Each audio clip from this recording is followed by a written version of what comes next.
When I was asked to speak on innovation for this keynote, I had mixed feelings. Because on the one hand, as an innovator who's been spending most of his life just steeped into innovation and design, of course, I love to talk about this stuff. But I also know that if there was a contest of which is the most used words in the corporate world, innovation would top that list. So I know a lot of us are fed up with this word. It comes with a lot of baggage. It's very overused, abused. And it's not just the buzzword of last year or the year before. I think it's the buzzword of the decade. So I think speaking on innovation always comes with a special challenge of overcoming this baggage. Uh, but at least the good news is we all know it's important and we all know what happens when we don't innovate. And I wanted to choose the poster boys of kind of what happens when you fail at innovation to start off this talk. And these are the usual suspects of what happens when you become complacent when you're at the top and you stop innovating, and then very soon you find yourself at the bottom of the heap or dying. And I mean, we all know of these case studies. We tend to talk about them a lot, and I think if you were to look at these three on this slide, you could say that the lesson that I would take away from these case studies is that if you fall behind the technology trend or the technology curve, then you will die and you will not continue to succeed. However, I can tell you examples of companies that have died despite the fact that they were ahead of the technology curve. Whether it's Segway or the Concorde or the Glass from Google. So there are examples on both sides of companies that were behind the technology curve, so they died, and companies that were ahead of the technology curve and technology was not a problem and they died. So today I want to talk about the fact that over the last 15 years that I've been in this space, I know for a fact that innovation and succeeding in innovation is less about chasing the technology trend and more about a mindset. It's the psychology and an attitude that really leads to successful innovation. I want to spend today, over the next 15, 20 minutes or so, talking about the three keys to really mastering this inner game of innovation. The psychology of innovation, which is not about let's just chase the new technology trend out there. So what's the first secret? And to talk about this first secret, I often do this experiment, sometimes in organizations, sometimes in schools, and I ask them to draw scenery. And I know for those of you who are thinking about this word scenery, already have a picture forming in your head. At least those of you who are attending from India. I know there's already a picture of a senior in your head. And, I'm not a mind reader, but I can tell you all of the pictures in most of the people's heads look the same.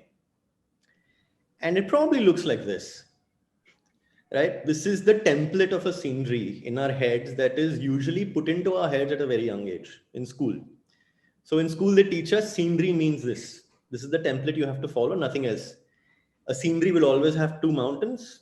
The sun has to be right in the middle. A river has to come, flow through that. There might be some trees. And if you want to be extra creative, you can add some birds and stuff. I think you know where I'm going with this. I think it's harder to innovate because we get conditioned to not innovate from a very young age. In fact, our education system systematically kill our ability to innovate when we templatize people's thinking like this. So when somebody says the word scenery, why can't we think of this? Why can't we think of this? This is also a scenery. This is also a scenery. And so is this. And so is this. And I could go on. But sometimes, when I say this and when I show these things, I often hear from some people, hey, but I'm not the creative types, I can't think of all these alternatives. I'm happy with that template. I'm not creative. And this statement, I'm not creative, or some people saying I am creative, well, who decides who is creative and who's not creative? Is creativity a muscle we all have and some of us just forget to use it? Or is it something else? And there was a psychologist in the year 1945, Charles Dunker, and he was dealing with this question. What is the root, really? What is at the root of creativity? What makes some people more creative than others? And he came up with this candle problem. And so the candle problem is you have thumbtacks, you have a candle, and you have a matchstick. And you have to attach the candle to the wall, and you have to light it, and you have to make sure that the wax doesn't drip on the table. And these are all the things you have at your disposal to solve this puzzle. Now, as you think about solving this puzzle, you might come up with different ideas for how you can use these things. But for some of you, after a while, you'll probably think of a solution something like this. Some of you may, some of you may not. And for most of you, the idea of using the box actually as the way to solve this problem might not have occurred very easily. And the same thing happened with Charles Dunker when he was conducting this experiment with many people. Most people did not tend to use the box itself. And he realized that it was because most people saw the box only as something that can hold the thumbtacks and it cannot be used for anything else. And he coined this term or this effect as functional fixedness. He felt that people who had low functional fixedness, that is, they could see something and think beyond using it as outside of its original function, tend to be more creative. So if you think of the box as not just something that holds the thumbtacks, but for anything else, then you can be more creative and more innovative with your solutions. And so if I had presented the problem to you rather than as A, but as B on the right-hand side, it would have been much easier for you to use the box because now the thumbtacks are outside the box and the box is seen as an independent object that can also be used to solve the problem. And this really lies at the root of all innovation. The people who flex their creative muscle more tend to be more innovative, tend to have lower functional fixedness. That is the root cause of the psychology behind why some people tend to be more innovative. They have the ability to look at everything afresh and not be tied to its original function. And so that's really the first fundamental thing I want to talk about when it comes to the inner game of innovation. The second thing I want to talk about is this notion. I want to bust this myth that, and I think a lot of people feel that true disruptive innovation, I can only do when I have that one big billion-dollar idea. And that usually comes in that one big moment of inspiration, that magic of it happens suddenly and you suddenly get this epiphany and there you have it. You have your big idea. Actually, most innovations never happen like this.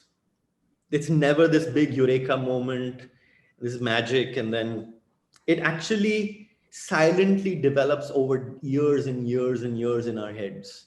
We have half an idea and then joins another idea, and then all of these different ideas cook and marinate in our heads for a long time. And then ultimately they emerge. And then we all feel like, oh my God, this was such a sudden phenomena. And if we were to take an example of how innovation really happens, I thought the best example would be to see how nature does it. I mean, nature is probably the best designer there is, right? So if I was to take the evolution of man and map its innovation journey, I would say, okay, well, we don't know how the universe started beyond just theories that it probably was a big bang. Okay, fine. That was the first disruptive event. And then over hundreds of millions of years, at some point primates appeared, and then very slowly, incrementally, we moved towards evolution of the modern man. In between, there was another disruptive event. The dinosaurs became extinct and mammals stepped into the dinosaurs' shoes. That made it easier for them to survive. But then the incremental innovation continued until today, and it's still ongoing. But if we look at this journey map, you will know that most innovation is essentially these long periods of incremental change, interspersed by very rare disruptive events. So for companies, innovation is not about waiting for this big disruptive event. It's about having the discipline to constantly do something slightly better than before. and having the discipline to constantly incrementally innovate, that is the real secret to staying ahead of the curve, not waiting for the big $1 billion idea. I mean, I could apply this continuum to a different product. Let's say shaving tools for men. If we go back to a certain point, let's say when shaving was done with this kind of an apparatus, and then the safety blade razor came about, and then Gillette started with 2 blades and 3 blades and so on. And at some point you have the 5-blade razor. And now I know most of you are like, I don't know the difference between a 4-blade razor and a 5-blade razor. If they come up with a 6-blade razor, I don't know if I'll even buy it. What's really the difference? And when you stop seeing the difference of incremental improvement and the market doesn't care, that's when you know that market is ripe for a disruptive event, that you know that disruptive event is around the corner. So if somebody was to disrupt the shaving technology today, they would say, maybe I'll come up with a pill. You eat it at night, and in the morning, your beard is gone. And then from that point onwards, then you would incrementally evolve the pill. And that's kind of how innovation happens, right? So incremental innovation is actually the real secret. It usually gets celebrated much less, but that's really the discipline that takes organizations far, far ahead. So how do you incrementally innovate? What's the framework for it? There is a technique. There are tools. There are frameworks that help us incrementally innovate. And one framework that I love is called SCAMPER. It's an acronym that stands for substitute, combine, adapt, modify, put to another use, eliminate, and reverse. And I wanted to show you very quickly a demonstration of this by taking a very simple example of how companies use this. So let's take a company, let's say Domino's, and they want to drive new growth by incrementally innovating on their pizza offerings. So how could you use this framework to innovate on a pizza? Well, substitute is easy, right? I could substitute the toppings. I could put pineapple. I could put something even crazy. I could put strawberries. Combine. I could combine pizza in interesting ways with other things to make combo boxes. I could adapt pizzas in different shapes to cater to certain kinds of events, or even modify them to maybe look like cakes so that people could stop cutting real cakes but cut pizza cakes. Or I could put something and put it to completely different use. So Pizza Hut had the pizza box where you could actually put your phone inside and convert it into a movie projector. So you could have your pizza and your movie night whenever you ordered pizza from them.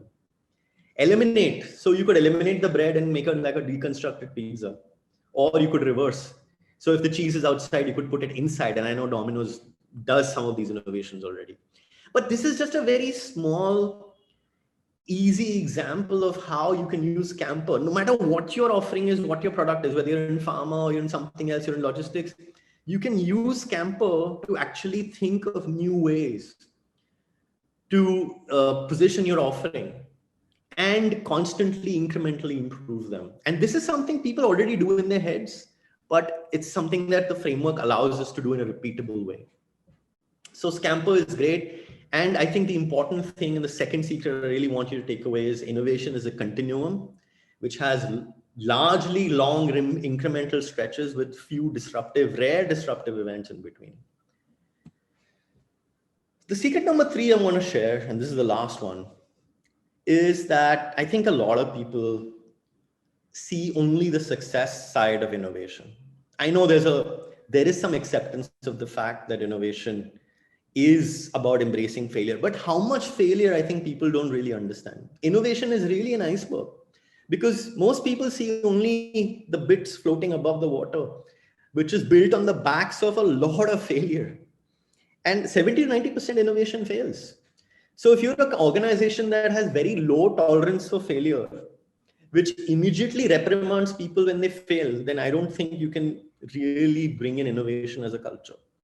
So you might say, oh, well, what about Apple and companies like that, which tend to continuously succeed in innovation? Well, that's exactly why I say innovation is an iceberg, because you're not seeing their failures. In fact, you've probably forgotten about the fact that between 1980 and 2014, and even after that, Apple has had many product flops.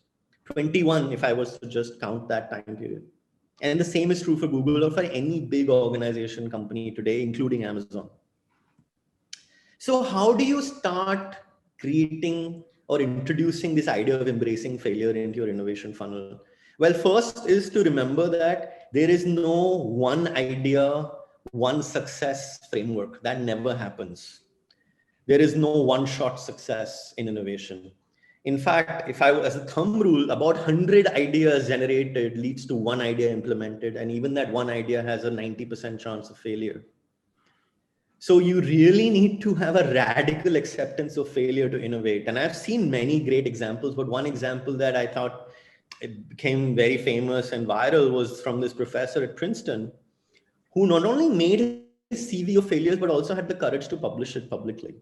And in fact, he was sad about the fact that his CV of failures got more attention than his other CV of successes. But as an organization, as individuals, as companies, can we create our CV of failures? Maybe we don't have to publish it online, but can we at least put them on a piece of paper, document them, understand that that's part of the process, and try to use this as a way to then create this acceptance that yes, you will fail, but from all those failures, you will learn things on how to succeed. So these are the three fundamentals, really, the psychology of innovation that makes the biggest difference, rather than chasing the big technology trend out there. And there are two more, which I don't want to spend time talking because I think we don't have enough time. But once you start to embrace failure, you also have to start to understand what kind of mistakes people tend to make when they innovate. There are essentially two. One is you will launch an idea that will fail. Second is you will walk away from a good idea and you won't know it's a good idea. Both are possible. All great companies do both kinds of mistakes. And the second is, no matter how great your technology is, you have to understand that the real success of products depends on how it makes the end user feel. And I think Google Glass is a great example of that. Technology was great, but it made people around the guy wearing this feel really creepy. And people had huge privacy concerns with this product, and that's why it failed. So with that, I'll end, and I'll see if there are any questions. Thank you so much.